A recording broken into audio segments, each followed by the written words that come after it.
రాష్ట్రంలో అభివృద్ధి పేరుతో, ఉద్యోగాల కల్పన పేరుతో వేలకు వేల ఎకరాలను నిర్బంధంగా రాష్ట్ర ప్రభుత్వం పేద రైతులు అనేక దశాబ్దాల క్రితమే ప్రభుత్వ బంజరు భూములను కేటాయించగా సాగు చేసుకుంటూ ఉన్నటువంటి బలహీన వర్గాలకు చెందినటువంటి దళితులు, గిరిజనులు, వెనుకబడిన వారు, ఈ వర్గాలకు చెందినటువంటి రైతుల నుంచి బలవంతంగా భూమి తీసుకుంటా ఉన్న పరిస్థితి జరుగుతూ ఉంది. ఆ దగ్గరలో ఎక్కడైనా వేస్ట్ ల్యాండ్స్ ఉన్నప్పటికీ కూడా దాని మీద దృష్టి పెట్టకుండా పారిశ్రామికవేత్తలు ఎక్కడ కోరితే అక్కడ అంత భూమిని ప్రభుత్వం వారికి అందజేసేటటువంటి ప్రక్రియ ఈరోజు జరిగిపోతూ ఉంది. ఇది చాలా తప్పు. 2013 భూసేకరణ చట్టం ఉంది. దానికి చంద్రబాబు నాయుడు గారి ప్రభుత్వం 2017లో సవరణ చేసింది.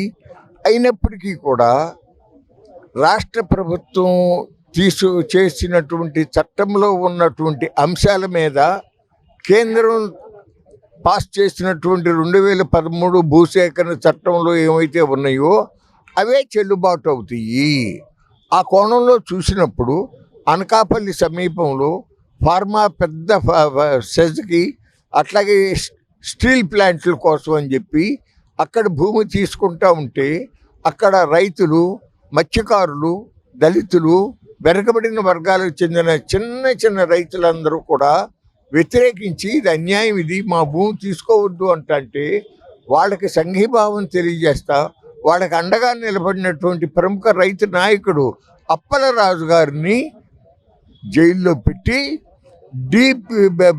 పీడీ చట్టం పెట్టడం అనేది చాలా దుర్మార్గం, అనాగరికం, అశాస్త్రీయం. ఇది ఎంత మాత్రం కూడా చట్టసమ్మతం కాదు. ఎందుకంటే ప్రభుత్వం అధికారం ఉంది కదా అని వాళ్ళు ఇష్టం వచ్చినట్టు ప్రవర్తించడానికి వీల్లేదు.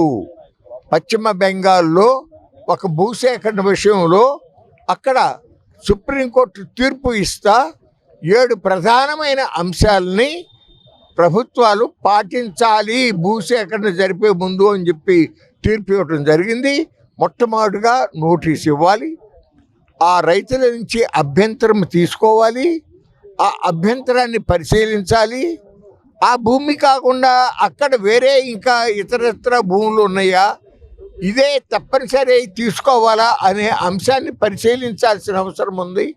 అట్లాగే ఆ ప్రజల యొక్క సామాజిక, ఆర్థిక, పర్యావరణ ప్రభావం అంచనా వేయాల్సి ఉంది. ఇవేమీ చేయకుండా అడ్డగోలుగా అక్కడ అమాయకులైనటువంటి సన్నకారు చిన్న రైతుల దగ్గర నుంచి బలవంతంగా భూమి తీసుకుంటా ఉంది. దాన్ని వ్యతిరేకించడం అనేది భారత రాజ్యాంగం ప్రజలకు ఇచ్చిన హక్కు, అట్లాగే కేంద్ర ప్రభుత్వం చేసిన చట్టంలో ఉన్న హక్కు.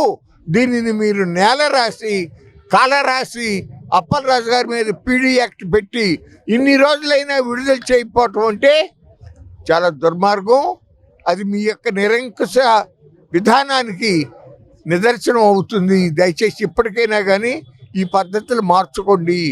మీరు ప్రతిపక్షంలో ఉన్నప్పుడు అప్పట్లో అధికారంలో ఉన్న ప్రభుత్వం కొన్ని నిరంకుశ చర్యలు తీసుకుంటే అప్పుడు మీరేం మాట్లాడారు, మీరు ఎలా ప్రవర్తించారో అదొక్కసారి గుర్తుకు తెచ్చుకోండి చంద్రబాబు నాయుడు గారు అని చెప్పి విజ్ఞప్తి చేస్తా ఉన్నా. తక్షణమే అప్పలరాజు గారిని బేషరతుగా విడుదల చేయాలి అని చెప్పి డిమాండ్ చేస్తున్నాము. అందుకే ఈ రోజున రాష్ట్ర వ్యాప్తంగా ప్రతి జిల్లాలోనూ కూడా జిల్లా కలెక్టర్ గారిని కలిసి రైతుల యొక్క ఆగ్రహావేశాలను తెలియజేయాలని చెప్పి ప్రభుత్వానికి తెలియజేయాలని చెప్పి ఈ కార్యక్రమం పెట్టామని చెప్పి తెలియజేస్తా ఉన్నాం. భూసేకరణ చట్టాన్ని తొంగలో తొక్కి కార్పొరేట్ కంపెనీలకి ఎక్కడ అడిగితే అక్కడ నిర్బంధంగా భూములు సేకరించి ఇచ్చేయటం లక్ష్యంగా పెట్టుకున్నది. ఇది చాలా దుర్మార్గం. ప్రభుత్వానికి చెందినటువంటి లక్షలాది ఎకరాలు భూములు ఉన్నాయి. ఆ భూముల్ని ఎకరం 99 పైసల లీజుకి ఇస్తానని ప్రభుత్వం ప్రకటించింది. అదే విశాఖ జిల్లాలో లోకేష్ గారు వెళ్ళి 99 పైసలకు పెట్టుబడిదారులకు ఇస్తే నష్టం ఏంటని చెప్పాడు. కానీ రైతులు సాగు చేసుకునేటువంటి భూముల్ని నిర్బంధంగా తీసుకుంటున్నారు. ఇది చాలా దుర్మార్గమైనటువంటి, అది అన్యాయమని చెప్పినందుకు అప్పలరాజును అరెస్ట్ చేసి విశాఖ జైల్లో నిర్బంధించి కనీసం భార్య పిల్లలను కూడా కలుసుకోవడానికి అవకాశం ఉన్నటువంటి నిర్బంధ చట్టాన్ని అమలు పరుస్తున్నారంటే ఇంతకంటే హేయం మరొకటి లేదు.